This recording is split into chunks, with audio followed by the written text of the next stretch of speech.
我平常没事的时候就爱刷点短视频，有事的时候就爱刷点短视频。我有时候也不是想刷，我就是控制不住。我只需要打开手机，查个单词，发个微信，随便干点什么，过几分钟，我就会发现，我在刷短视频。我前两天坐地铁，想睡会儿觉，怕坐过站，拿出手机想定个闹钟。等我退出某音，快到终点站了。我一般在外面做自我介绍，如果我不说我是衡中的，我说我考上了北京大学，就有人觉得说，哎，你装什么？但一旦我说我是衡中的，他们就辛苦了。这些同学吃饭就是去食堂买个包子，塞进嘴里，一边往回跑一边嚼。我没有把衡中学生妖魔化，因为没有哪个妖魔会这样折磨自己。我倒是觉得妖怪应该衡中化。你看《西游记》那些妖怪，他们但凡有一个能接受生吃唐僧肉。我去年在这个舞台上吐槽了我的高中，当时票数还挺高的，主要是咱们这个节目一录就录10几个小时，到后面演员们都累趴下了，就我精神10几个小时在衡中还没上到晚自习呢我现在上大学，10几个小时是我1个月的学习时间。我平常没事的时候就爱刷点短视频，有事的时候就爱刷点短视频。我有时候也不是想刷，我就是控制不住。我只需要打开手机，查个单词，发个微信，随便干点什么，过几分钟，我就会发现，我在刷短视频。我前两天坐地铁，想睡会儿觉，怕坐过站，拿出手机想定个闹钟。等我退出某音，快到终点站了。我有时候感觉就是短视频刷多了，会自己的生活状态特别颓废，就得干点正事儿缓缓。比如说去学校上课，咱们寓乐于教。直到我前两天去上了个专业课，上完彻底崩溃了，因为那节课的授课内容就是刷短视频。老师把短视频下载下来，拷到电脑上，拿教室大屏给我们放。我太梦幻了那个场景，我从来没在这么浓厚的学术氛围下见过奶龙跳舞。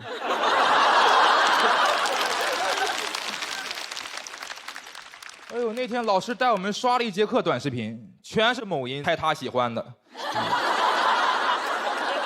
一开始还给我们讲2句，到后面也不讲解了，纯刷。说同学们看这个视频。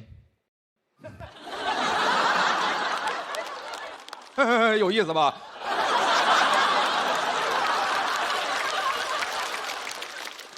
我说老师，你是来上课还是来过瘾了啊？咱们师者不是传道授业解惑吗？你怎么改点赞收藏转发了呀？那课上的我气乐了。我那天起床的时候纠结了半个小时，是老老实实去上课，还是把课翘了躺床上刷短视频？好不容易下定决心去上课，然后刷1节课短视频。我说老师，要是这样的话，咱俩何必来教室呢？咱搁某音上加个好友呗，还能续火花，跟大宅跟嘻哈似的。续上火花你就当我签到了，是吧？我觉得上课刷短视频太有违和感了。平常挺有意思的视频，放到教室大屏上咋看咋无聊。我觉得刷短视频是需要意境的，偷感越重，刷得越爽。你比如现在2楼那帮观众，我也看不清你，你也看不清我。你要是偷摸把手机带进来，这会儿刷2条短视频，你得老爽了。但如果我现在拿大屏给大家一块放短视频，它就没意思了。所以当时老师在上面放，我在下面偷着刷。但我的某音能听见老师的公放，他就开始猜我喜欢。刷了几条，我手机上和大屏上短视频同步了。我同桌上课睡觉睡一半醒了，看了看我手机，看了看大屏，说兄弟太帅了啊！上课玩手机你还敢投屏？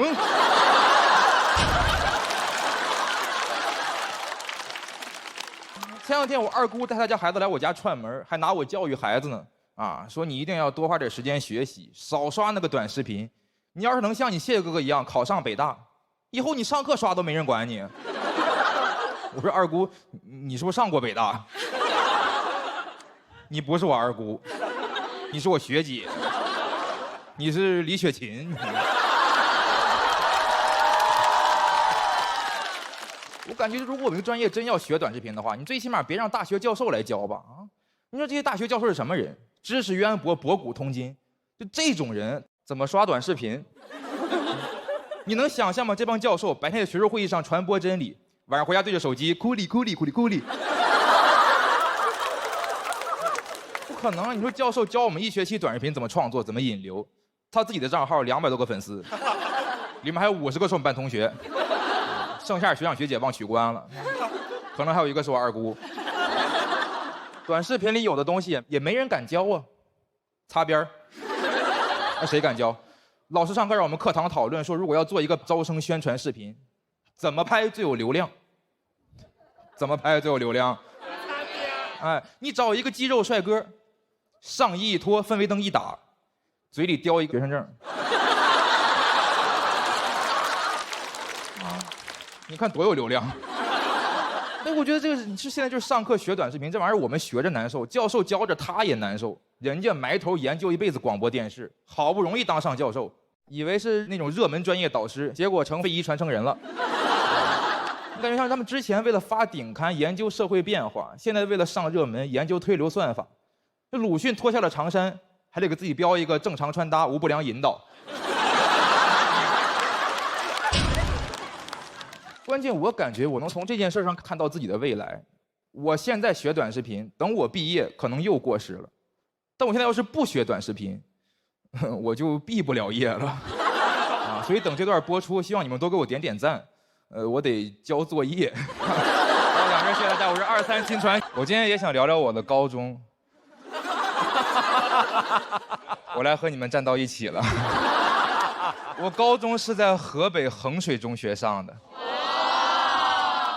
对，所以我起这个名字就是因为从那个地方活着出来，我心存感激。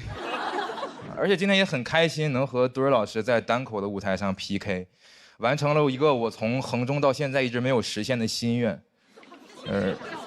跟老师犟嘴。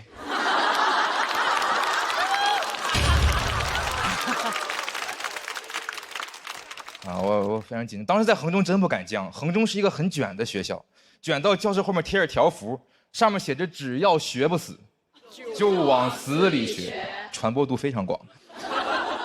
我觉得这个标语很荒谬啊！我为什么要往死里学呢？我不应该往清华北大里学吗？衡中很会营造那种卷的氛围，一入学就让我们写自己的目标大学贴到墙上。我当时写了同济大学计算机系。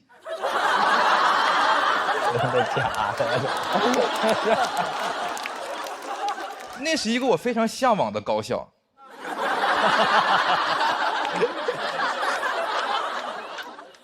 但是老师看到以后，他质问我说：“你是不是不想学了？”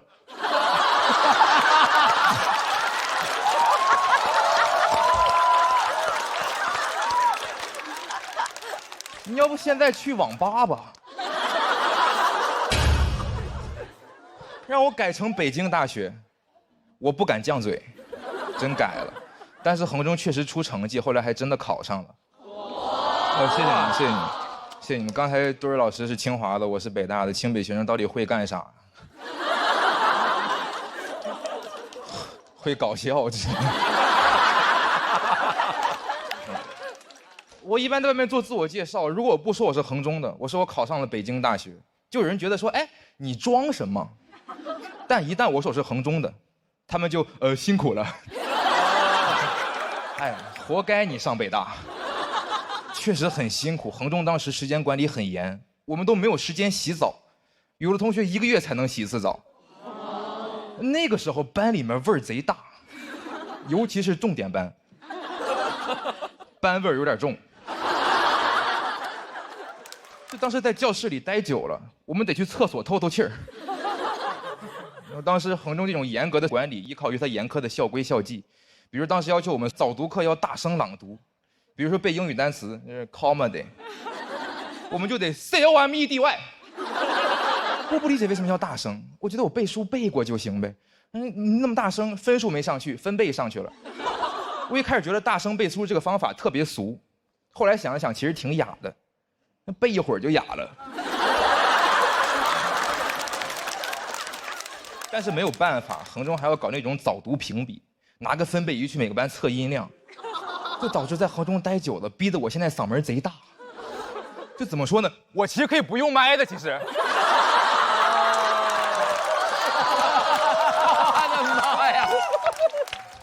然后当时还有一些那种禁止谈恋爱的校规校纪，但是衡中啊，我们不用谈上恋爱，就可以被抓。因为衡中有一项罪名叫做男女生非正常接触。你看他这个用词，他就很赛博朋克。非正常接触，感觉谈了个外星人。范围包括男女肢体接触、男女同桌吃饭、男女并排行走。我寻思这些都是非正常接触，那啥是正常接触啊？操场上亲嘴儿。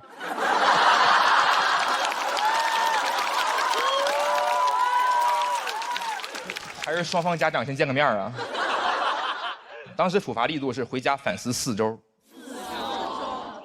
我不是很理解，我觉得我要在衡中谈恋爱，顶多也就偷摸传个小纸条。你要上我回家反思，我俩可就逛街去了。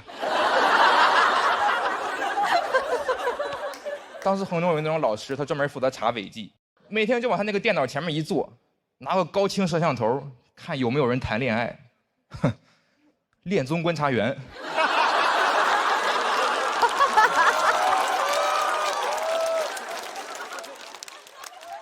他要是去当恋综观察员，那嘉宾来一对成一对，就在他眼里干点啥都是想谈恋爱。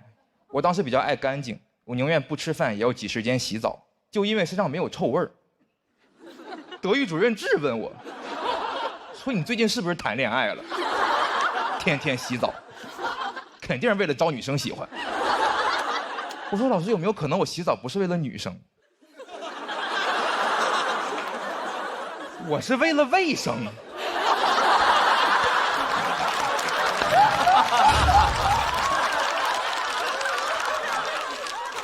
不洗澡我身上痒痒。老师说身上痒痒，我看你是心里痒痒。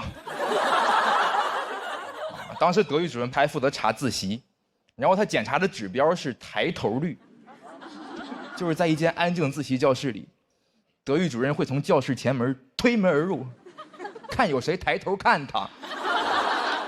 如果你抬头看他，你就是没有学进去。我说老师，有没有可能你不进来，我已经学进去了？就当时我们大家都知道门开了，但为了避免违纪，硬不抬头。这个东西需要的意志力，比你抬头看一眼还分神儿。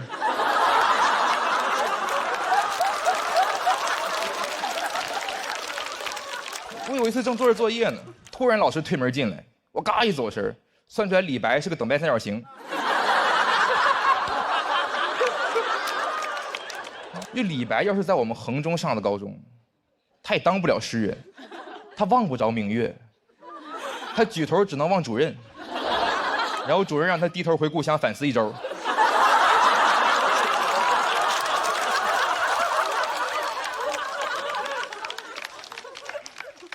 我当时看过一些犯罪电影，里面描绘的那种校园枪击案，我说在衡中都不可能发生，罪犯都没有体验感。你们想象一下，一个变态枪手扛着 AK-47踹门而入，没人理。他准备好享受我们的惊恐与尖叫带给他的变态快感，然后他发现没有一个人抬头看他，罪犯都吓坏了，赶紧拿枪指着我们大喊，说 freeze， 我们 FREEZE。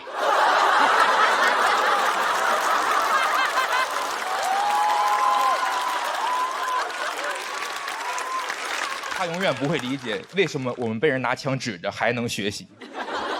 我们只要学不死就往死里学。好，讲到这，谢谢大家。我高中是在河北衡水中学上的。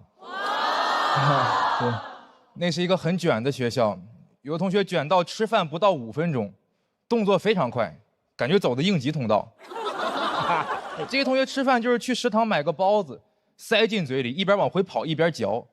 我没有把衡中学生妖魔化，因为没有哪个妖魔会这样折磨自己。我倒是觉得妖怪应该衡中化。你看《西游记》那些妖怪，他们但凡有一个能接受生吃唐僧肉，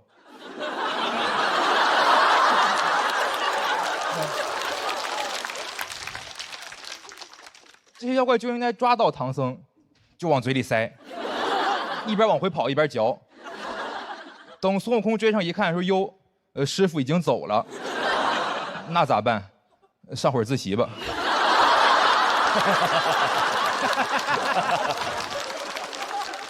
我当时在那个学校卷不过他们，每次考试都有很多题不会做，我就很焦虑，我爸也跟着焦虑。高考前夕，我接到我爸一个电话，问我准考证号、考场号、座位号，我当时都懵了。我说：“爸，你要替考啊？”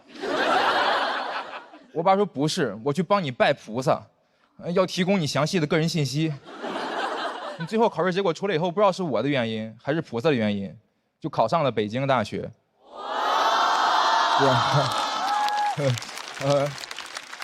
别急，往后听。那是我高中3年考的最好的一次，主要是我们那年高考数学题很难，听说河北省平均分才40多分。那年很多衡中学霸都考崩溃了，因为他们从来没有在一张卷子里面见过那么多不会做的题。我见过，简直是我的舒适区。那年考试心态很放松，学霸们没有经验，但我无他，唯手数2。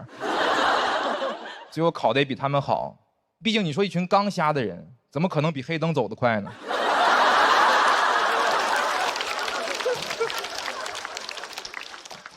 最后我那年的高考总分正好是北大的本科批录取分数线，1分不少，1分不多。我很庆幸，我的努力不仅没有白费，也没有浪费。不愧是北大，分数线定得真准，是不是偷偷估我分了？入学之前我就计划好了，大学我要好好放松放松。衡中太辛苦了，我要报复性摆烂，我要荒淫无度。每天早晨睡到8点我再起床。我要带手机去教室，一到课间我就玩手机。一顿饭我要吃10分钟。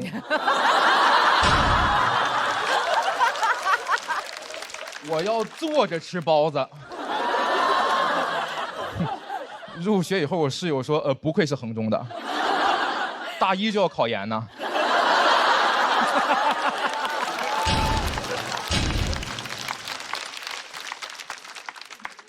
但我很快就发现，就算真的努力也没有用。当时去的是英语系，里面大部分都是那种外国语学校的保送生，他们英语水平达到专业8级左右，听说读写样样精通。而我是一个小镇做题家 ，Little Town Homework Doer。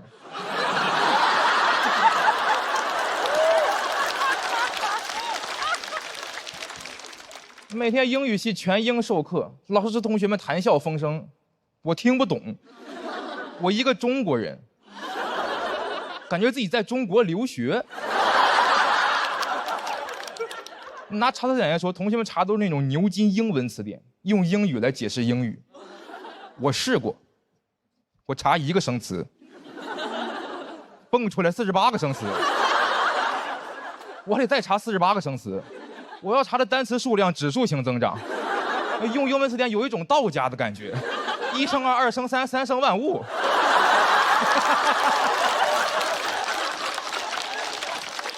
我都恍惚，我说用的是牛津词典，还是有道词典？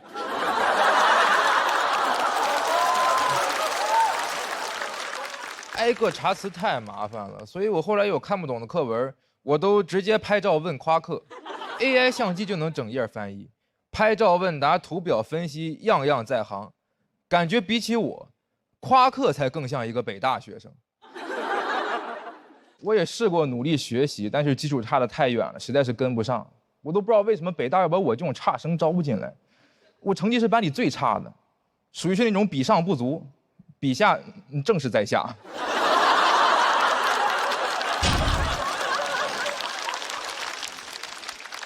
每天都很焦虑，我都想，你说但凡有一个人成绩比我差呢，跟他一比我都没那么焦虑。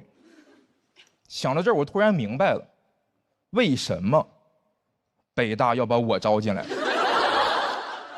北大需要我，你说每天学习学给谁看的？就学给同学们看的，跟我一比，他们就不焦虑。木桶效应里面长板短板都不重要，一个木桶想盛水，你得有底下那块板。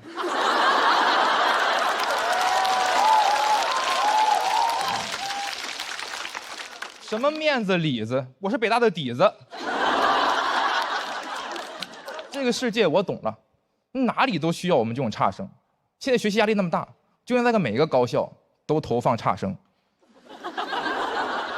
然后给我们发点工资，我们可以当全职差生。每天的工作就是学习，但是学不明白。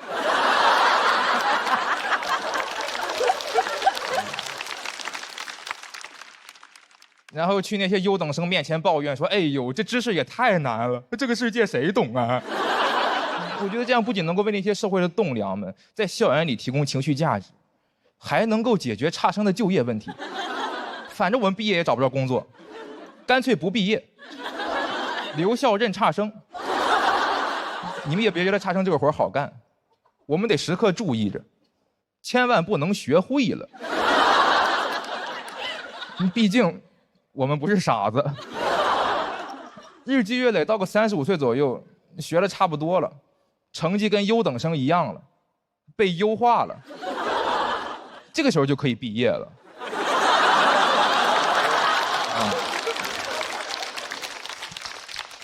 35岁，我们差生从大学毕业了，优等生从大厂毕业了，我们都有光明的未来。Hello， 大家好，我叫谢谢，然后，对，谢谢你。我在上海呢，叫 Thanks。我现在是一个大学在校生，所以今天给大家聊点年轻人的话题，咱们聊聊上坟。我18岁那年，我爷爷迁坟，然后我第一次去我爷爷那个新墓地上坟的时候，就发现我爷爷的墓地明显比周围的要大。我就问我爸为什么，我爸说因为咱家买了一个3代的墓地。我说哦，也就是说我太爷爷、太太爷爷都在里面呗。我爸说不，你爷爷是第1代。我当时都吓坏了，我说爸，咱俩今天还回家吗？我都特别怕他给我一句说来都来了。我说爸，咱不能在没苦硬吃和没福硬享之间选择没死硬埋吧？我爸就跟我说，我们只是买了3代的墓地，又没说必须现在用。我说哟爸，那你目光挺长远呢。我那年才18岁，没毕业，没工作，没车没房，有一块自己的墓地。我觉得人的一生很长，不应该18岁那年就找到人生的目的。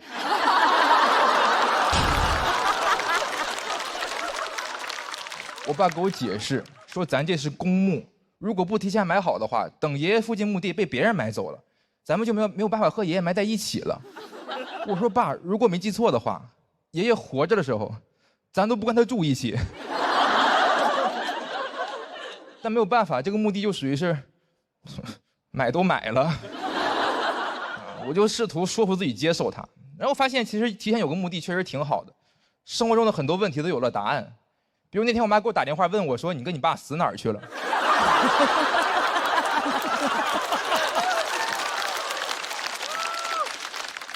我说蒙河公墓48号。然后而且我们家那边烧纸有个习俗，比如说我要烧给我爷爷，我就要一边烧一边念叨他，他才能收到。自从我知道那个墓地有我一份之后，每次烧纸念叨2句我爷爷，我就念叨1句自己。经过我的不懈努力，我现在个人总资产已经达到了阳间2500，阴间7600亿。存了一个死期。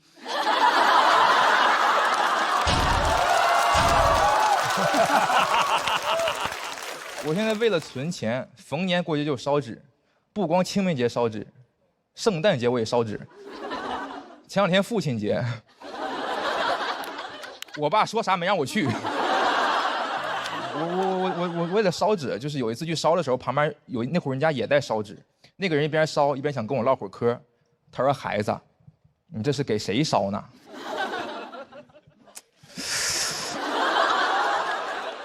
我说：“给我自己。”当场他脸就绿了，跟他手上那个玉皇大帝是一个颜色的。就那天吓得他往我这儿烧了2个亿。我那样坚持了很长时间，因为我在衡中学到一个道理，就是将来的我会感谢现在努力的自己。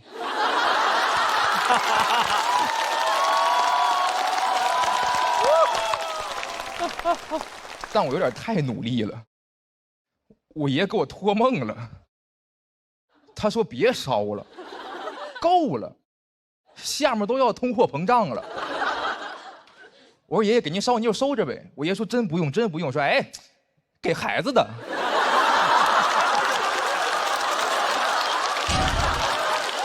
我不光烧钱，还会烧一些纸扎用品。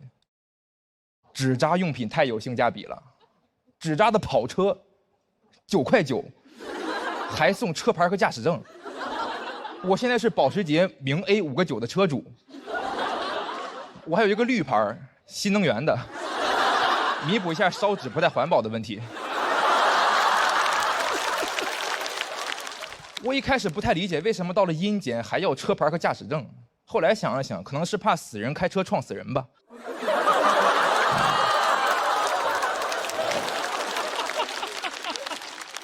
然后我做了这些准备以后，我现在就觉得，虽然活没活明白，但死我已经有着落了。我不羡慕有钱人，活着有钱，死了又带不走，死后有钱才真正的富有。生前你不理财，死后财不理你。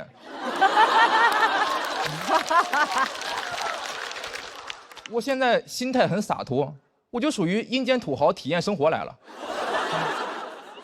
我也不害怕死亡，我觉得死亡无非一种未知的恐惧。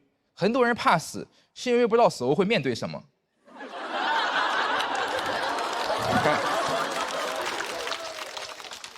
我知道，巨额财产，我现在都在想早点下去。前段时间我又回去给我爷爷上坟，然后顺便转移一些资产，转移到我的这个地下钱庄。但我那次去的时候就发现，某河公墓的大门和围墙被拆了，门口竖着一个告示牌，上面写着河北省某河公墓涉嫌非法经营，即将被拆除。我当时的反应也是，他一个公墓，他能怎么非法经营？他是在坑里打隔断了吗？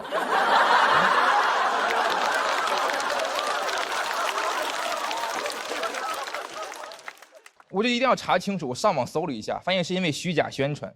就是按理说公墓的产权只有20年，但他宣称为永久。我觉得这就说得通了。要是知道产权只有20年的话，那谁会买3代的墓地呀？那话又说回来，为什么一个公墓的产权只有20年？20年以后，那骨灰咋办呢？怎么白发人化灰会挥发吗？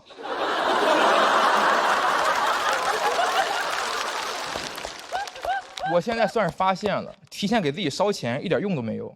辛辛苦苦攒了那么多钱，现在告诉我金库要拆了，我也是没想到，年纪轻轻，人还在，坟没了。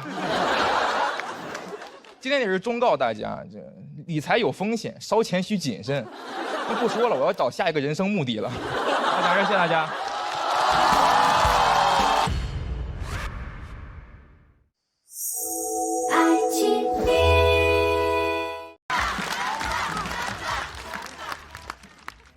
Hello， 大家好，我是南大。没有，我就不是南大，我是北大。大家好，我叫谢谢。我第一赛段在这个舞台上讲了自己的高中，河北衡水第一中学。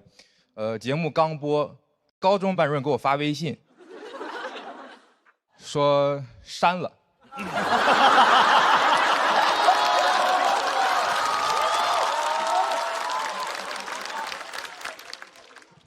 他说你这样说你的母校是非常恶劣的。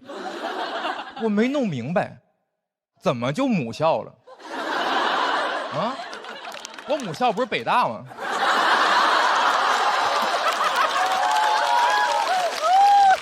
就这个高中班主任，他虽然也是老师，但他和嘻哈爸爸完全不同。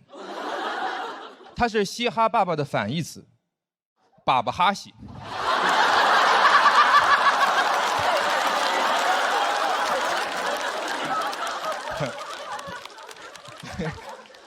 比到半决赛，大家都疯了。你们今天回家路上就会突然脑子里蹦出来，爸爸哈西。但其实我们河北学生从小就会为了考进衡中刻苦努力，可以说是吃得苦中苦，方吃苦中苦中苦。我们从初中管的就很严，甚至会管发型，当时要求男生要剃寸头，长度不超过9毫米，女生运动短发，长度不能过耳。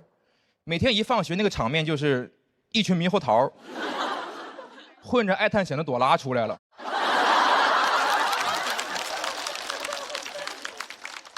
我们老师猕猴桃李满天下，还有爱探险的小朵拉。老师说，就是当时如果我们的头发不合格，老师当场拿个理发推子就给剃了。就嘻哈爸爸上班是李老师，下班是理发师。我们老师上班是老师，而且是理发师。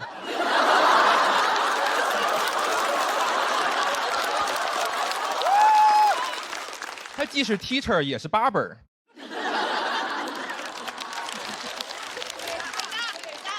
但其实这是高中3500词里面的。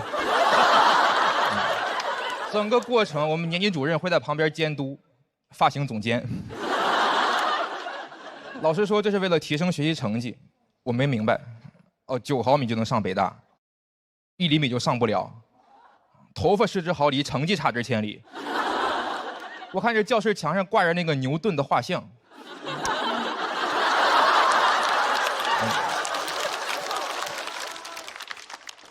顶多是个中专。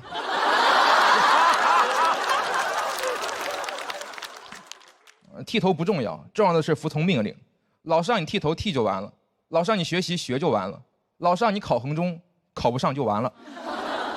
我当时很努力地考进了衡中，然后发现每个教室会安装很多高清摄像头，实时监控我们。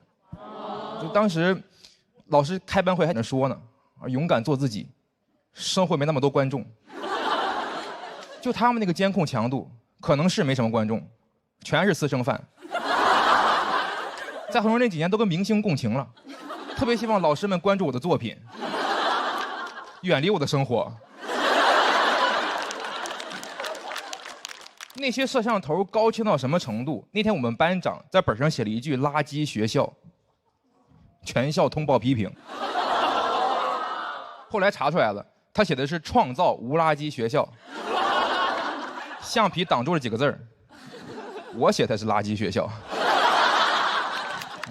当时是寄宿制的，所以我们学校要求我们每天把被子叠成豆腐块。我不会，我之前在家都不叠被子，我那个被子可以说是豆腐脑。而且我们当时也没有时间每天叠被子，就会准备2床被子，一个盖，一个叠成豆腐块，放在那儿应付检查，叫样被。样被不让盖。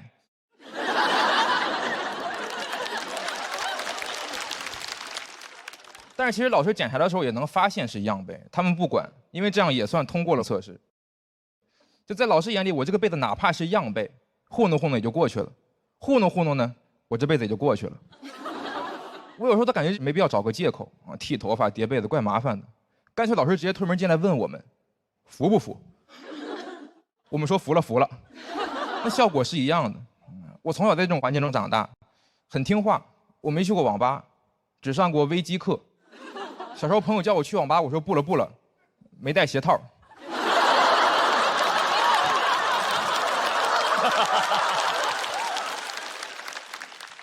当我高考结束之后，我就发现好像所有的规矩都消失了。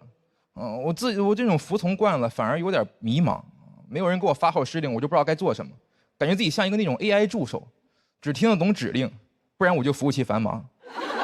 那段时间你要求我帮忙，就不如要求我帮忙。你跟我说能不能借我200呀？谢谢，就不如你给我转200。我那段时间就不太适应自由的生活，我发现自己可以留长头发，也可以不叠被子。我那天甚至鼓足勇气玩了一晚上手机，没事儿。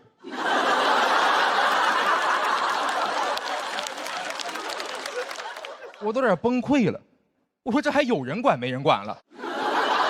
啊？没人管我造反了，我要做最叛逆的事儿，我对这个世界大声地说我去网吧。我现在喜欢单口喜剧，就是因为这个地方没有这种事情。我刚入行的时候上了一个资深演员的大师课，他在课上说单口喜剧就是用批判的眼光去解构权威。第2天，就有学员在台上骂他。我觉得这太酷了，我现在开始学会对这种行为说不。高中万润给我发微信，我没回他。过了一会儿他又发，我觉得老不回他实在不太礼貌，就把他微信删了。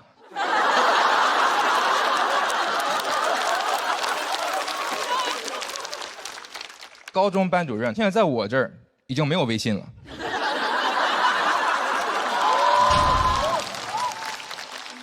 我觉得我现在已经突破了束缚，除了法律，应该没有什么可以约束我。今天就讲到这儿吧，因为节目组说不能超过7分钟。谢谢大家。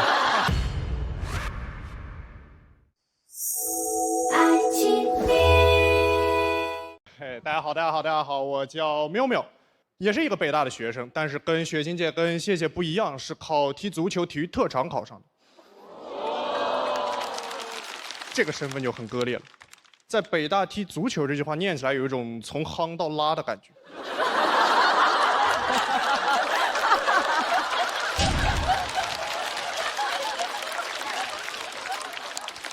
大家很热情，很捧场，但是在同龄人眼里，小体育生的风评极差。我之前在网上刷到过一个帖子，他问体育生和边牧谁聪明。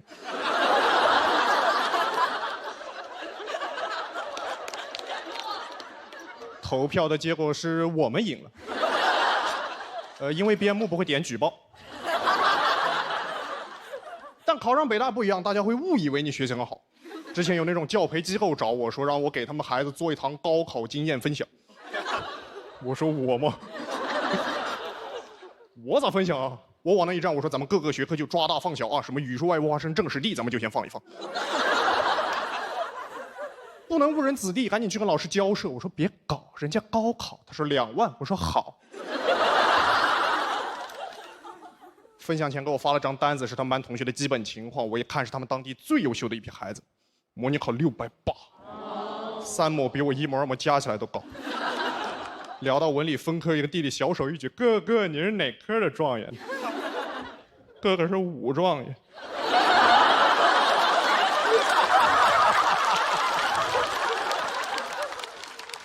最后2万块钱没拿到，因为给他们分享知识点的时候，我说你们就多背背那些知识点啊，那些什么 cos 45度什么的。努力努力，不要做一个直垮子弟。就朋友们那件事之后，我会刻意的装一个高考状元，来弥补自己20年所缺失的学历崇拜。但朋友们，就我这张脸吧，它长得有点太体育了。就我云南老家高强度的紫外线，加上长期风吹日晒的训练，导致哥们儿看起来像一头沸羊羊。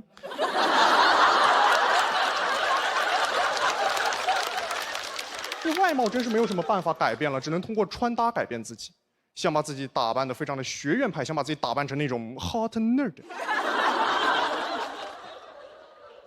朋友们，因为我从小就在体训队生活，我没有见过这些700多分的人。在我的刻板印象里，这些高考状元上课他就应该穿得跟领诺贝尔奖一样。哥们儿的第1堂文化课是穿着西装去上，就是那种高定礼服、金丝眼镜。走到班里，老师都迷糊，他说：“同学，我们一堂思想政治课，你为什么要穿的这么小资呢？”同桌在旁边起哄：“哥们儿要 cos 资本家。”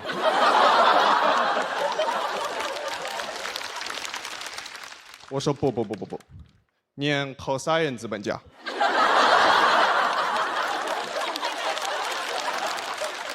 关键朋友们，就这堂课下课之后，我立马就要去踢球，所以我那套衣服里还穿着自己的球衣。但那种高级衬衫吧，它有点太透了，就你球衣的细节能够透过衬衫看得一清二楚。完全没反应过来这个事儿，是回答完问题，老师鼓励我，他说感谢68号同学的精彩分享。我今年大4了，朋友们，我今年大4了。我对北京的这个城市印象非常的一般，因为它有的东西那个物价实在是有点太超乎我的想象了。之前谈恋爱跟对象出去买花挑了一捧，店员很不熟练的帮我包好了花，然后很熟练的拿出了收款码，跟我说：“先生你好，一共898。”不是，哎，各位，贵。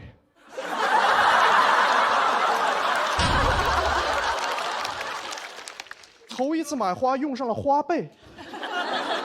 贷款买花，花活不到我还款还完，就你分期没到头，花期到头了，分期到头了，花到头期了。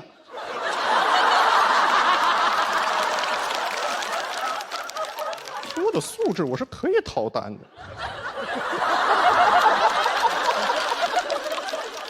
但我对象就在旁边看着我，当时那个画面对我这种有大男子主义的小男子汉有点太不友好了。那个店员拿着那个扫码枪，像一把真枪一样，就这么对着我。哎呦，我就只能哆哆嗦嗦的，又从自己的兜里掏出了手机，然后呢，点开了自己的公交码，然后对扫码枪贴了上去。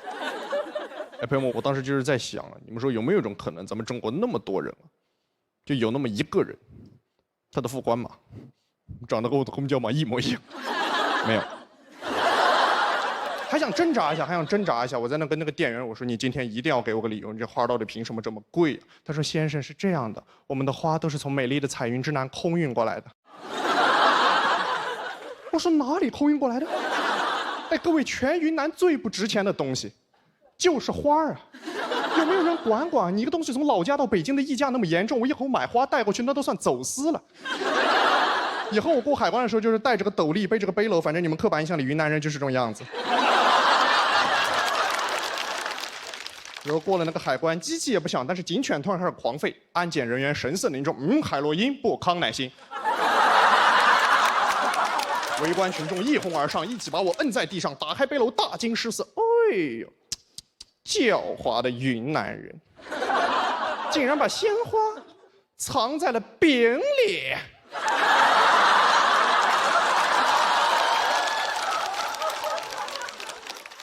我很不理解为什么现在北京的高端餐饮都标榜自己的食材是从云南空运过来的，什么云南黄牛、云南野菜、云南水果，站在北京的市中心我都迷糊。我说前2年不是走出大山了吗？哎，能理解吗，朋友们？就是我高考毕业的时候，面对云南满地的瓜果蔬菜，我说 OK， 你们很好，但我要去首都大城市追寻我的梦想。到了北京，勤工俭学，发愤图强，攒了一大笔钱，总算坐进了那个高级餐厅。来之前，哥们儿还在那演练的那个服务生走过来说 ：“May I help you, sir？” 我说：“啊 ，Could you give me a bottle of water？” 餐前水果一端上来，服务员说：“小伙子，这个水果是你云南老家呢？”讲完了，谢谢。嗨，朋友们啊，非常开心和大家演出，我叫于博，来自一个教育大省，黑龙江。可以，鹏哥接着释放吧。老七讲什么辽宁抚顺东北小城市，我说他妈这不纯南方吗？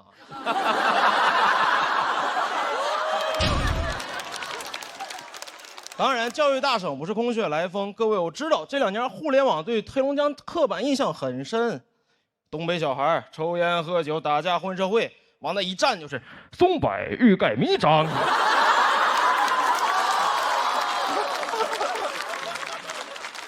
黑龙江是全国最重视基础教育的地方，拥有全国最高的高中就读率。各位可能不知道，比北上广深高多了。我们家小城市60万人，7所高中。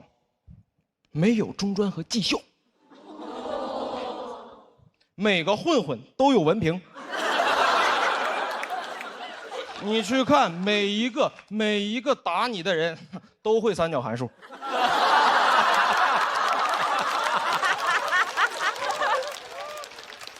你知道学那玩意儿有啥用？我说看那香港电影《古惑仔》，我说这里边但凡有一个黑龙江人，一眼就发现了。那大哥说，给这个人给我扔海里淹死之后沉了。大哥不行，因为浮力公式 F 等于ρ略 G 为排，淹死就飘了。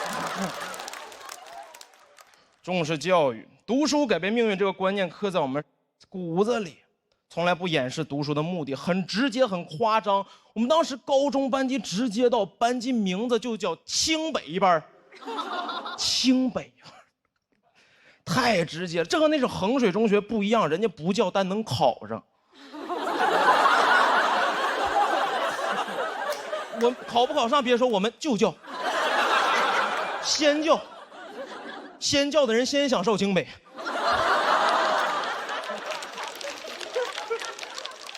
但这个名字太重了，老师第一天就会拿名字骂我们，往那一站，很刻薄。30个人，你们30个人在这个班级呀，就必须上清北，谁不上，谁是班级的失败者，是 loser。但那年清华北大纯裸考在黑龙江就招20人。最好情况，我班得含泪开那么10几个，被迫上其他985的 loser。这种班级太吓人，为了清华北大布置各种各样标语，奔清北、梦清北，整个班级布置的和那个清华北大主题乐园似的。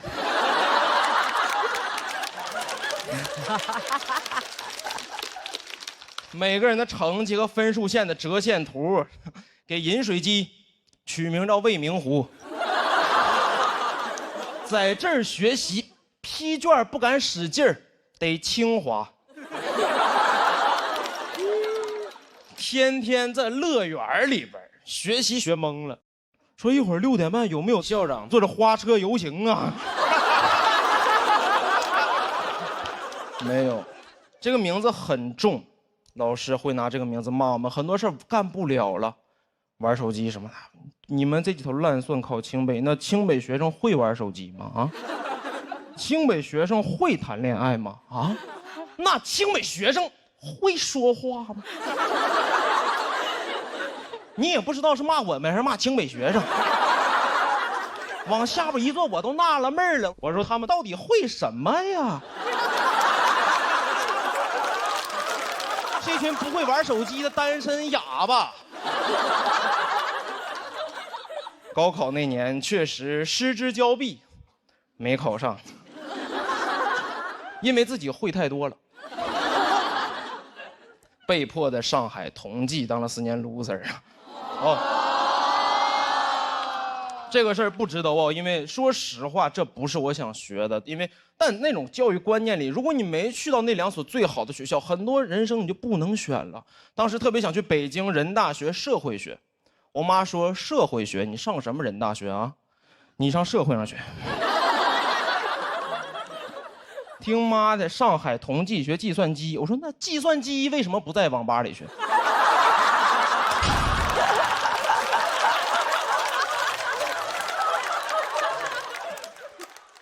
因为那种观念，小时候一直贯彻的叫必须好好学习，去大城市挣大钱。如果不好好学习，留在老家你就饿死。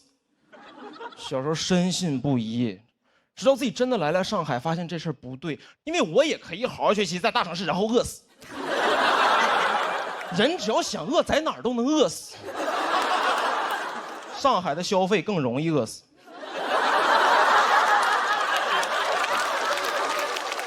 但说实话，刚考到上海那年，整个人还是沉浸在自己走出了那种小城市的幻境里边，觉得自己哎呀，哥们在上海打工干个3、5年就买房买车了，你们在老家什么东？直到今年过年回家参加了同学聚会，所有人除了我之外留在老家都买车，所有人在老家都是开车来的。同学聚会只有我一个人，零下30度走了2公里去的饭店。只有我一个人进饭店的时候，眼镜是上霜的。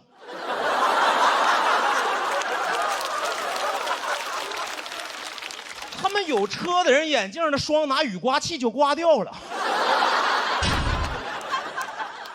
这就是我们观念的区别。因为来上海奋斗的城市，你会觉得大学刚毕业，23岁开什么车？23岁在上海就奋斗就该坐地铁。23岁不坐地铁，什么时候坐地铁？对吗？车对我来说应该是那个我在上海打拼了很多年，奋斗原始积累啊，最后中产了，追求车啊房啊，那是我奋斗的奖励。车应该拿地铁里程换。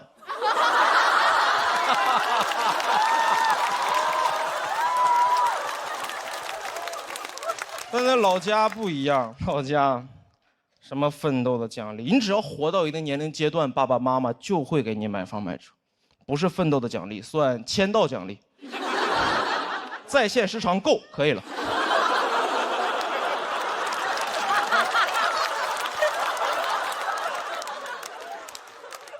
确实不理解为什么在老家的朋友能生活的让我羡慕那么多，因为在我看来，他们很多人没有解决自己独立生活的问题，爸爸妈妈就把一切都给他安排好了，我羡慕至极。独立生活了吗？我说问一个哥们，我说哎，为什么买车？和你们在上海不一样，是在老家，钱花不出去。我说钱花不出去啊？你发点假币呀？这句话让我醍醐灌顶，那一刻突然意识到，成年人的世界里不是那种完全的读书改变命运。再去考他们，没有人在乎了。问一个哥们儿，我说哎，交流电系统的发明者是谁？他说不知道，去你的吧！然后开着特斯拉就走了。讲到这儿，谢谢毛驴哥，拜拜。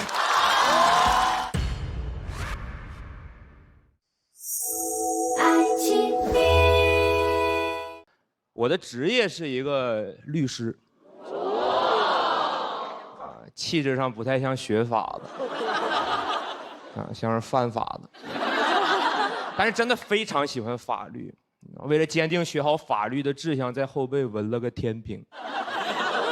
我现在都不敢翘二郎腿，我怕随着脊柱侧弯呢，正义的天平会慢慢倾斜，你知道吗？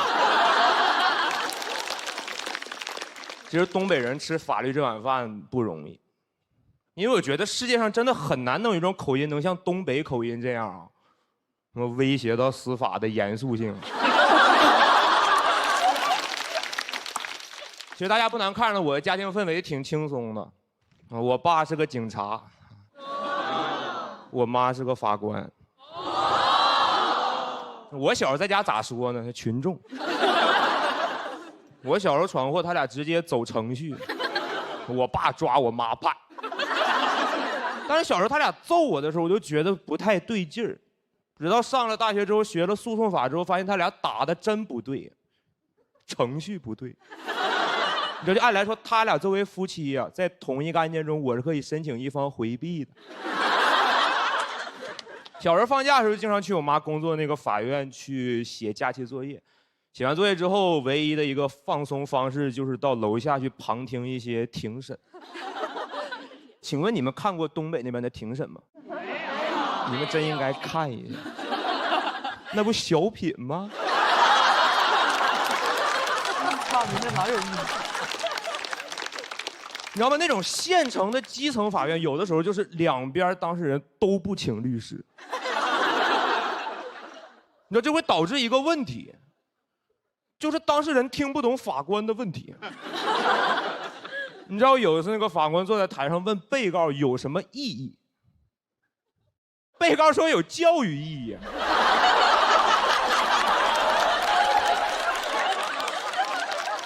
那个法官都懵了，法官说啥玩意儿教育意义？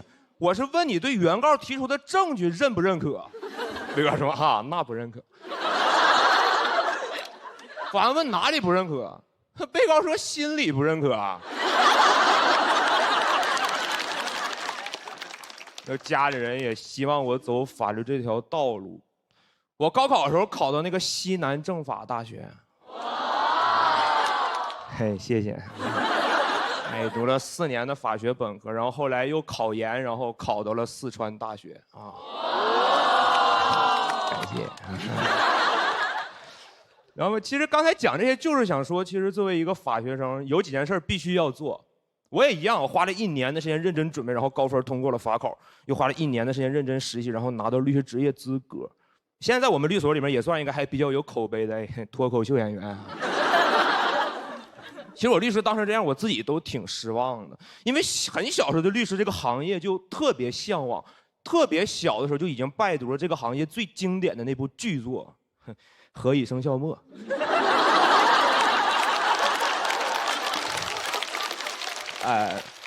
我解释一下，是那个钟汉良版本的黄晓明那个。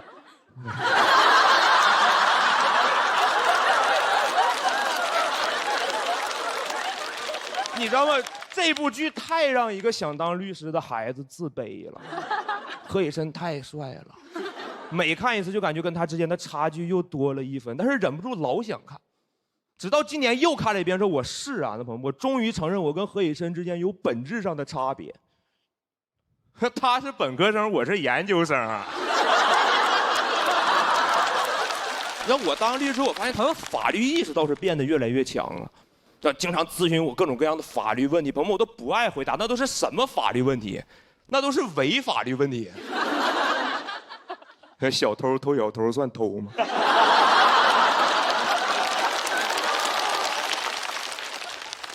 绑匪绑绑匪算绑吗？我有时候感觉他问了一副对联出来啊。但是我对我这帮兄弟们的感情太复杂了。虽然他们没有对我提供实质性的帮助，但是我觉得天底下可能只有我这帮兄弟真拿我这个律师当回事儿，特别以我为荣。得是我兄弟是个律师，有兄弟是个律师，但是有时候他们太拿我当回事儿，因为律师他就是了解法律、使用法律，但是在我兄弟眼里，我就是法律。你知道我刚拿证那天，我最好的兄弟说去唱歌庆祝一下，我们都到 KTV 门口了，然后他说我去买点酒。他刚走出来一步，然后突然回头说：“哎，律师啊，我问你个事儿啊，就是从法律角度上来讲，咱去 KTV 能不能自带酒水？”他问我这个问题的时候，我很震惊，他都自带好几年了。我说从法律角度来说可以带，毕竟消费者有选择商品和服务的自由。我觉得我回答的老帅了，结果我兄弟听完说：“这可是你说的。”过了一会儿之后，我兄弟非常坦荡地搬了一箱酒走进了那个 KTV。KTV 领班也懵了，还以为我兄弟是来送货的。所以那个领班问得很谨慎，他说：“哥，这里面是酒吗？”我兄弟也没想到自己会被问，他就看向我。他看我的时候，我就一直在那摇头，意思是你别看我。结果我兄弟看完之后，回头就跟那领班说：“哈，这里面不是酒。”哎呦我那么大4个字，勇闯天涯。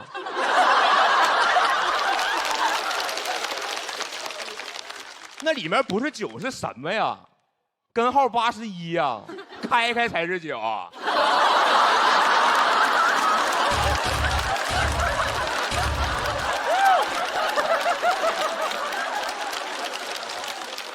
领班说：“对不起，那个咱这儿不可以自带酒水。”我兄弟看着我，他说可以。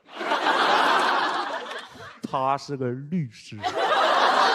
怎么？他说完这句话之后，我就从那个领班的眼神里读出了跟我心中一模一样的那个疑问，就是他是个律师，跟自带酒水有啥关系？我应该用啥关联词呢？哈，因为我是个律师，所以我自带酒水。嘿，虽然我是个律师，但是我自带酒水。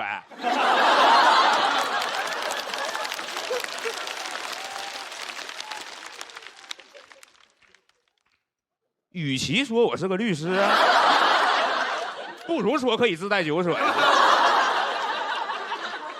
我最后不得不让我跟我兄弟说：“我说你们先进去，别管了，这事儿交给我。”过了一会儿之后，我把那箱酒搬进了包间。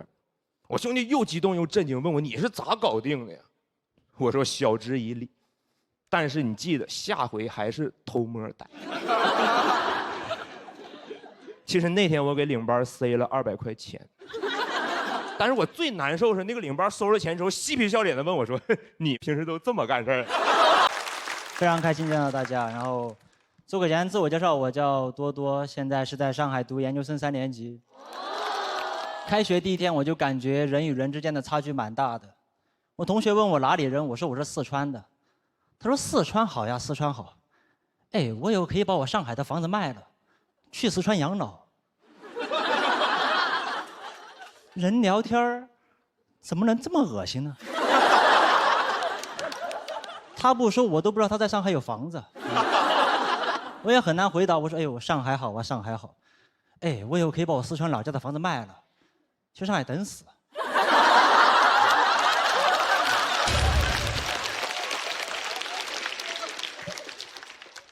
有的时候我也感觉有点自卑啊，我就很害怕他们问我平常喜欢干什么，因为我最喜欢的就是玩手机。但你说自己喜欢玩手机，就好像说自己是个 loser 啊！我喜欢不思进取、自暴自弃，很羞耻，很难说出口。我都说我喜欢玩手机，玩手机啊！你要不自觉带过去啊。但其他人说他们的兴趣爱好就说得很自信。我喜欢潜水、爬山、野外露营，不太理解，又是野外又是下水又是上山，我总感觉这帮人没有进化完全。我们的老祖先就是一步一步花了漫长时间，从海洋到陆地，才从猿人进化成智人的。智人就应该玩智能手机啊！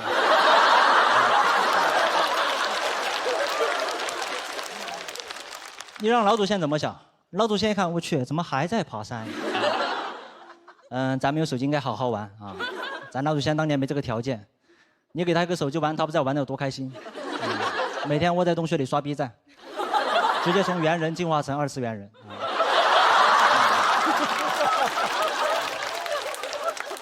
就我真的很难理解他们那些爱好所带来的快乐。爬山我觉得累，潜水我觉得贵啊。而且这些人出去玩就出去玩，经常发文配朋友圈说什么勇敢的人先享受世界。我缺的是勇敢吗？我这个人最不缺的就是勇敢。我妈跟我说，你再玩手机眼睛就瞎了。我还玩，我也可以做到很勇敢啊！我也可以去潜水，让专业教练带着我1个小时700块钱，结束之后跟他说：“哎，我没钱。”你所以不是勇敢的人先享受世界啊，是有钱的人先享受世界。没有钱我都不能买我喜欢的手机。你别说享受世界了，我只能享受花呗12期免息。我都不理解，光有勇敢没有钱是怎么享受世界的？你是不是走到银行门口说：“哎，要不然我今天勇敢一把？”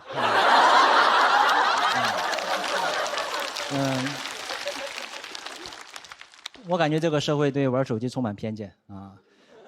什么学习不好，手机玩多了；眼睛不好，手机玩多了；睡眠不好，手机玩多了，那咋了啊？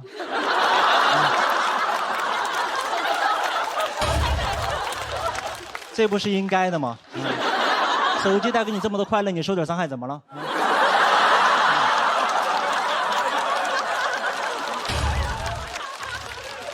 你快乐都是有成本的啊！你像潜水，万一潜着一回头氧气瓶丢了，那不完了吗？啊，还得再买一个。就我觉得兴趣爱好是没有什么高低贵贱之分的，但玩手机就好像这个鄙视链的最底端啊，玩安卓手机更底端。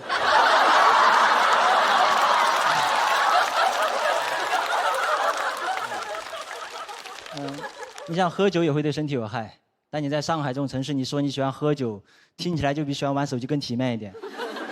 我有个朋友特别喜欢标榜自己爱喝酒，我问他喝啤的还是白的，他说 low，从来不喝，他都喝高级的葡萄酒，因为喝多了不会头痛。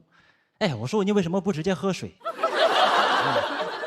我问他高级在哪里，他说他的葡萄是法国产的。我不知道他拽什么，我的苹果还是美国产的。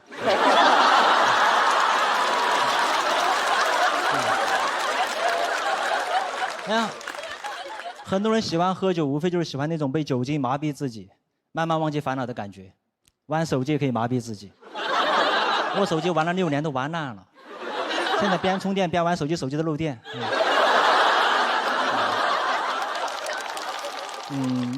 我就很奇怪啊，明明大家在玩手机，你很难光明正大的把它大大方方讲出来。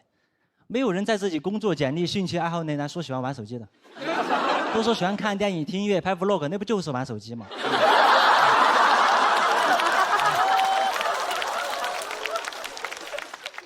你干嘛不能大大方方讲出来呢？啊，你对手机来说很不公平的。你手机帮过我们缓解过很多尴尬，有的时候在电梯里遇到一些半生不熟的人，你真的不知道说啥，你都低头玩手机。没有人说哇好尴尬呀，我要攀岩啊。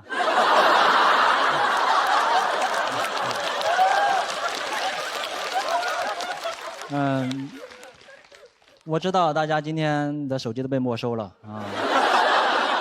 你们以为是怕你们录音录像吗？啊，其实是怕这个思维导师点评太尴尬的时候，防止你们。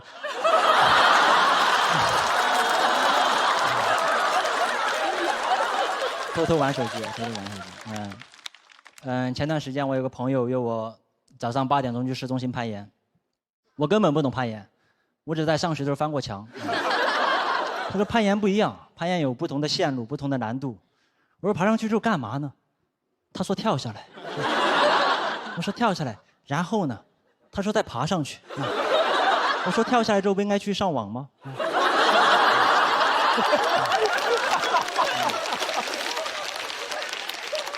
我那天到了攀岩馆之后，我就看见我说我肯定爬不上去。我说咱能不能坐电梯啊？他说你相信我。他说攀岩是一种高级的快乐，是一种你经历重重困难，最后达到目的地会产生一种征服感。我说征服感。我为了来攀岩，我定了早上6点钟的闹钟，挤了1个半小时的早高峰地铁，换乘了3次，有不同的线路，不同的难度啊。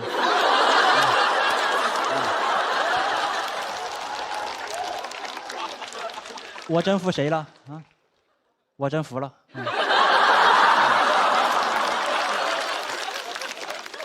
我最后还是跟着他爬了2个小时墙啊！结束之后，唯一的感觉就是累得想死。我为了缓过来，在床上玩了2天手机。